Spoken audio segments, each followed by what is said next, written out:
Sir నమస్తే sir, నా పేరు శ్రీనివాస్, వరంగల్ డిస్టిక్. వీళ్ళంతా ఎవరు పెద్ద కులాలు ఇవ్వలేరు సార్. ఎస్టీ, ఎస్సీలు, బీసీలు, మైనార్టీలు చిన్న చిన్న నౌకర్లు చేసేవాళ్ళు ఇవ్వలేరు. రెడ్డిలో ఎల్మాస్ ఇవ్వలేరు సార్. ఎస్టీ వీళ్ళు ఏజెన్సీ వాళ్ళు వీళ్ళే ఉన్నారు సార్. ఇలా ఇది కావాలని మేము ఒక్కళ్ళం 10 సంవత్సరాలు చేసినాం సార్. ఎందుకు ఆబ్సెంట్ వీళ్ళకి ఒక రీజన్ ఏంటంటే హోంగార్డ్ అనేటువంటి అసలు లీవులు ఉండేవి సార్. లీవు లేదు. ఏ పని మీద పోయినా తల్లి వీకాబులు లేవు, లీవులు లేవు, ఏం లేవు సార్. ఏ పని మీద పోయినా తల్లి దావని, బిడ్డ దావని, పాలోడు దావని, ఎటు పోయినా ఆబ్సెంట్ కింద రాస్తాడు. నీకు నెల నెల నీకు మంత్లీ మాకు అటెండెన్స్ పంపుతారు సార్. మాకు కానిస్టేబుల్ లెక్క వీళ్ళ లెక్క ఉంటారు. ప్రతి నెల వీడు ఎన్ని రోజులు డ్యూటీ చేస్తే అన్ని రోజులే, మిగతా మొత్తం రెడ్ పెన్తో ఆబ్సెంట్ అని పెడతారు. నువ్వు సాగుకోపో ఎవరు చెప్పినా రిక్వెస్ట్ మీద పంపుతారు. ఎస్ఐ గారిని అక్కడ స్టేషన్ హౌస్ ఆఫీసర్ను వాళ్ళు అడిగితే రిక్వెస్ట్ మీద పంపుతారు. కాకపోతే అది ఆబ్సెంట్ కిందనే చూపెడతారు సార్. శాలరీ ఎట్లా ఇస్తారు? శాలరీ ఎన్ని రోజులు చేస్తే అన్ని రోజులు ఇస్తారు sir. Daily wise labour sir. మేము ఇప్పుడు నౌకర్లు కాదు. మాకు నౌకర్లు ఇచ్చిన గవర్నమెంట్ బాగా ఎఫెక్ట్ ఏం లేదు. మేము రిటైర్మెంట్ అయినా కూడా మాకు ఇచ్చే బెనిఫిట్స్ లేదు. గవర్నమెంట్ మీద బాగా భారం లేదు మాకు.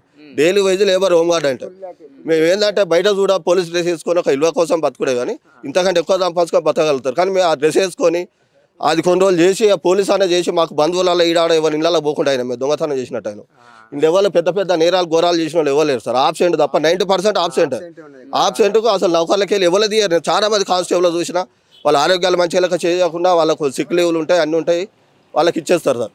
దయచేసి రేవంత్ రెడ్డి గారు మాకు 10 సంవత్సరాల కింద మాకు ఆర్డర్ వచ్చింది సార్. మాకు ట్రిబ్యునల్ ఆర్డర్ వచ్చింది, గవర్నమెంట్ పట్టించుకోలేదు. ఇప్పటి నుంచి కాదు సార్. హోంగార్డ్ వ్యవస్థ అంటేనే పై అధికారులకు మా మీద ఈర్ష.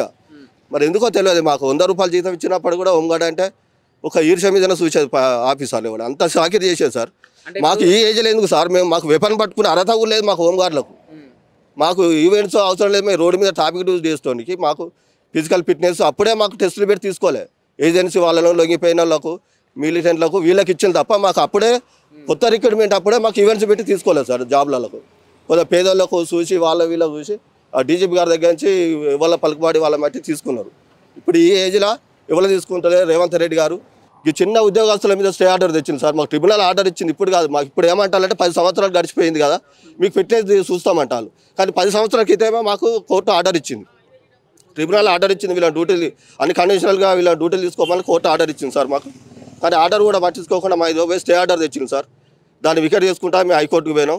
హైకోర్టు కూడా ఏమంటే వీళ్ళకి ఫిజికల్ ఫిట్నెస్ అంటే వాడు నిలబడగలుగుతాడా, కనీసం 8 గంటలు డ్యూటీ చేయగలుగుతాడా, అది చూడమన్నారు. కానీ ఇప్పుడు ఈవెంట్స్ పెట్టి మాకు ఈవెంట్స్ అన్ని కొడితే కానిస్టేబుల్ జాబ్ వస్తుంది సార్. మాకు హోంగార్డ్ జాబ్ ఎందుకు? మాకు మీరు పెట్టే ఈవెంట్స్ అని పెడితే మాకు కానిస్టేబుల్ టెస్టులు అవన్నీ అది పెట్టినా గవర్నమెంట్ మాకు కానిస్టేబుల్ ఎలిజిబుల్ అవుతాం మేము. మాకు వాళ్ళ టాక్ మీద మాకు ట్యాగులు వేసి వాళ్ళ టాక్ మీద మమ్మల్ని రన్నింగ్ చేస్తే నేను ఉరకలేదు సార్. చెప్తున్నా, నేను చస్తే నేను ఎందుకు ఉరకలేదంటే నేను ఏదో నౌకరు వస్తున్నా ఉరికి నేను అడ్డం పడి నేను చస్తే ఇప్పుడు సెక్యూరిటీ గార్డు చిన్న చిన్న నౌకర్లు చేసుకున్నాం, వాచ్మెన్ చేసుకుని ఉంటాను సార్ నేను. కానీ ఆ టాక్ మీద 8 కిలోమీటర్ల ఉరికి నేను ఆడ పడిపోయి చచ్చిపోతే నా భార్య పిల్లలు ఎవరు చూడరని నాకు సహాయశక్తుల టైం ఓవర్ అయినా కానీ నేను ఫిట్నెస్ ఉన్నానని నిరూపించుకుంటా ఉన్నాను సార్. నేను ఈ ఏజ్లో ఏ కానిస్టేబుల్, ఐపీఎస్లు, ఐఏఎస్లు కూడా ఈ ఏజ్ బార్ అయితే ఫిట్నెస్ దిగిపోతుంది సార్ ఎవరిదైనా. ఇప్పుడు ఎవరికి ఏ ఆఫీసర్ కానీ మళ్ళీ రిక్రూట్మెంట్ సూచన సార్ మీరు. ఇది ఉల్లంఘన సార్. ఇది మానవ హక్కుల ఉల్లంఘన. ఇది మనిషి జీవించే హక్కును హరించడం. ఇది ఈ ఏజ్లో 40-50 ఏళ్ళకు ఈ ఏజ్లో అది పెట్టుడు అసలు పట్టించుకుంటలేరు సార్. మాదంటేనే రాజకీయ నాయకుడు ఇలా కేసు ఎత్తే రేపే వాడిని బెయిల్ వస్తుంది అన్నీ చూస్తాను. కానీ మాకు వస్తలేదు సార్. రేవంత్ రెడ్డి గారు మీరు కాంగ్రెస్ గవర్నమెంట్ అంటేనే మాట ఇస్తే నిలబెడతారు, మాట తప్పరు అనేది గవర్నమెంట్ మీద మీద మాకు నమ్మకం ఉన్నది సార్. మీరు రైతులకు ఇచ్చిన మాట కూడా నిలబెట్టుకున్నారు.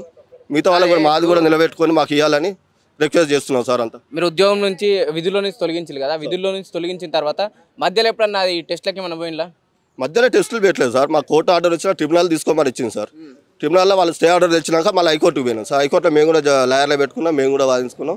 హైకోర్టులో ఇచ్చిన దాంట్లో ఫిజికల్ ఫిట్నెస్ అంటే వాళ్ళ లాయర్లు, జడ్జీలు వాళ్ళ ఒపీనియన్ తీసుకోమంటే ఫిజికల్ ఫిట్నెస్ అంటే బాబు నువ్వు 8 గంటలు డ్యూటీ చేయగలుగుతావా, మనిషిని చూసి మెడికల్గా చూసి కొద్దిగా మనిషిని చూసి ఇవ్వమని చెప్పింది. కానీ ఫిజికల్ అంటే మీకు టాక్ మీద రన్నింగ్ అది ఇది కాదు. దాని అంటే పోలీసుల దాంట్లో ఎట్టుంటుంది సార్. నేను అలా చేసి వచ్చినాను కాబట్టి ఇంత దొరికితే దాన్ని పట్టుకొని ఎక్కడికో పోతారు. ఆ ఫిజికల్ ఫిట్నెస్ అనే ఒక వాక్యాన్ని పట్టుకొని మాకు మొత్తం టాక్ మీదనే కాన్స్టేబుల్ పెట్టాలంటే ఈవెంట్స్ పెట్టి మమ్మల్ని తీసుకోవద్దని ఒక కక్షపూరితంగా ఉద్దేశంతోనే మమ్మల్ని చేసింది సార్. రేవంత్ రెడ్డి గారు, రవీందర్ గారు చనిపోయినప్పుడు మాట ఇచ్చింది సార్. మీకు దండం పెడుతున్నాం సార్.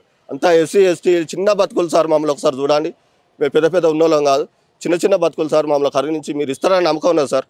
మీరు దయచేసి మాకు. ఎక్కడి నుంచి వచ్చారండి మీరు? మేము కరీంనగర్ డిస్ట్రిక్ట్. ఎంత మీ వయసు ఎంత ఉంటుంది? మా వయసు 49.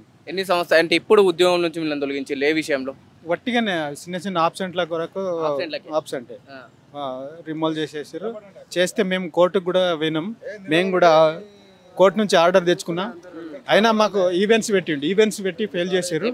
ఎప్పుడు పెట్టిల్లు ఈవెంట్స్ నీకు ఏ వయసులో? సంవత్సరం కిందన సంవత్సరం కింద అటెండ్ అయినాయి మరి ఈవెంట్స్ కి? అటెండ్ అయినా, రన్నింగ్ చేసారు. మీరు ఏం చేసినా కానీ మీకు జాబ్ రాదు, ఏదో కోర్టు నుంచి ఉంది కాబట్టి పెడుతున్నామని కమాండెంట్ కానీ వాళ్ళు చెప్పిండు. డైరెక్ట్ చెప్పిండు ఇక ఏదో ఫార్మాలిటీ పెడుతున్నాను తప్ప అవసరం లేదన్నాడు ఇక. మీరు ఎంత చేసినా ఎంత ఉరికినా కానీ మీకు మాత్రం జాబ్ రాదు. అట్లా చేసిన తర్వాత మేము ఇక ఈవెంట్స్లో పాల్గొని కూడా ఇక సపరేట్ కూకున్నాం. అప్పటి నుంచి తిరుగుతూనే ఉన్నాం. మాకు ఈ కాంగ్రెస్ ప్రభుత్వం వచ్చిన తర్వాత, రేవంత్ రెడ్డి గారు వచ్చిన తర్వాత మాకు జాబులు వస్తాయని మీరు మాట ఇచ్చిన ప్రకారంగా మీరు జాబులు అందరికీ వస్తాయని సంతోషపడుతున్నాం. ఇప్పటికైనా మీ గవర్నమెంటు రేవంత్ రెడ్డి గారు మమ్మల్ని ఆలకించి మా చిన్న బతుకులను చూసి మళ్ళీ జాబులను తీసుకోగలరని మేము కోరుతున్నాం. కాదు, ఇప్పుడు ఎలక్షన్స్ అప్పుడు కానీ లేకపోతే ఎలక్షన్స్ అయిపోయిన తర్వాత మీ ఎమ్మెల్యేని ఎప్పుడైనా కలిసి చెప్పారా? మాకు అప్పుడు రేవంత్ రెడ్డి గారు చెప్పిళ్ళు, మాకు రీసెంట్ 1 year కింద ఈవెంట్స్ పెట్టి మేము క్వాలిఫై కాలేమని అని చెప్పి ఇట్లా కలిసినాం. కలిస్తే మా ఎమ్మెల్యే గారు కూడా హామీ ఇచ్చిండు. గవర్నమెంట్ వస్తే మాత్రం కంపల్సరీ తీసుకుంటామన్నారు. గవర్నమెంట్ వచ్చింది, మమ్మల్ని తీసుకోగలరు. నేను అచ్చనాయక్ సార్, వరంగల్ జిల్లా సార్, మహిబాద్ మండలం. మన రేవంత్ రెడ్డి సారు పాదయాత్ర ఉన్నప్పుడు రేవంత్ రెడ్డి సార్ హామీ ఇచ్చిండు సార్. ఫస్ట్ మహిబాద్లో చెప్పిండు సార్, ముత్తలమ్మ గుడి దగ్గర చెప్పిండు సార్, కోర్టులకు అందరికీ తీసుకుంటా అని హామీ ఇచ్చిండు సార్. కాబట్టి దయచేసి మన కాంగ్రెస్ ప్రభుత్వం కాబట్టి సార్ చెప్పిండు కాబట్టి ఆ సార్కి అందరం ఓటు వేసినాం. మేము అందరం బీదోళ్ళం సార్, భూమి లేదు జాగలేదు. కూలి పనికి పోదన్నా కూడా కూలి పని కూడా రాణిస్తారు సార్. వీళ్ళు హోమ్ వాళ్ళు వీళ్ళు చేసిండ్రు రేపు అనే భావం మీద వాళ్ళు ఎవరు కూడా కూలికి తీసుకుంటారు లేదు సార్. మరి ఇప్పుడు ఏం పని చేస్తున్నారు మీరు? ఏమున్నా సార్, కూలి చేద్దాం కూడా వాళ్ళు ఆసాంలో పిలుస్తారు లేదు సార్ వ్యవసాయం పనికి. ఇప్పుడు విధుల్లో నుంచి తొలగించిన తర్వాత మళ్ళీ ఈవెంట్స్ అయితే పెట్టిల్లు కదా కోర్ట్ ఆర్డర్ ద్వారా. ఆ ఈవెంట్స్ ఏమైనా నువ్వు అటెండ్ అయినావా? అటెండ్ అయినా సార్. నేను కూడా 2014 పాస్ అయ్యి సార్. 2018లో హైకోర్టు ఇచ్చింది సార్. 2017లో హైకోర్టు ఇచ్చింది. 2018లో రన్నింగ్ చేయించులు సార్. 2020లో డిస్క్వాలిఫై చేసేసి సార్. మళ్ళీ హైకోర్టుకు పోయినాం సార్. హైకోర్టుకు పోయినా కూడా సీఎం గారిని కలిస్తే సీఎం గారు ఇచ్చేస్తామని చెప్పిండు. ఇప్పటి వరకు ఇచ్చులేదు, ఏం లేదు. అంటే ఈవెంట్స్ అంటే ఏమేమి పెట్టిల్లు? రన్నింగ్ అయినా లేక మీతో ఏమైనా పెట్టిల్లా? Running sir, high jump, shot put, long jump sir. First మేము ఐటీడీ నుంచి అయినాం సార్. 92లో 20 రూపాయల కూలి నుంచి 1500 దాకా చేసినాం సార్. 1500 చేస్తే 2 రోజులు ఆబ్సెంట్ అయిపోతే ఇది ఏటూరు నగరంలో బ్లాస్టింగ్లో మా బావ మోహన్ కానిస్టేబుల్ ఉండే, ఆయన కరెంట్ షాక్ వచ్చి చచ్చిపోతే 2011 నవంబర్లో అప్పుడు 2 days ఆబ్సెంట్ అయిపోతే నన్ను రిమూవ్ చేసి పారేసింది సార్. ఇప్పుడు మీ వయసు ఎంత ఉంది? 53 సంవత్సరాలు. ఎప్పుడైనా ఇప్పుడు విధుల్లో నుంచి తొలగించిన తర్వాత ఇప్పుడు అటెండ్ అయిన మళ్ళీ ఈవెంట్స్ మళ్ళీ 2014 ట్రిబ్యునల్ పాస్ చేసిన తర్వాత మళ్ళీ హైకోర్టు 18లో పాస్ చేసింది. 19లో రన్నింగ్ పెట్టారు, డిస్క్వాలిఫైడ్ చేశారు. మళ్ళీ డైరెక్టర్ సార్లను కలిస్తే కమాండెంట్ సార్, ఐజీ మేడం వచ్చింది, మమ్మల్ని చూద్దాం బాబు మీరు ఏం ఎక్కువ ఇది చేయకూడదు అని చెప్పింది. దాని తర్వాత అట్లనే ఉన్నాం. మళ్ళీ కలిసినాం. మొన్న గుప్తా సార్ వచ్చిండు, నాకు ఇక సార్ చెప్పే వరకు నడిచింది. నా రిటైర్మెంట్ అయిపోయిన తర్వాత ఇక ఇట్లనే సార్ని కలుద్దామంటే ఇలా కలవడానికి వచ్చినాం. సార్ ప్రస్తుతానికి మరి 3-4 ఇక్కడ ఉన్నారు, కలవరో ఈ దేవుని దేవాలన్నా ఇప్పుడు రెడ్డి సార్ చెప్పిన లెక్క ప్రకారం అయితే మమ్మల్ని వీధిలోకి తీసుకోవాలని కోరుకుంటున్నాం.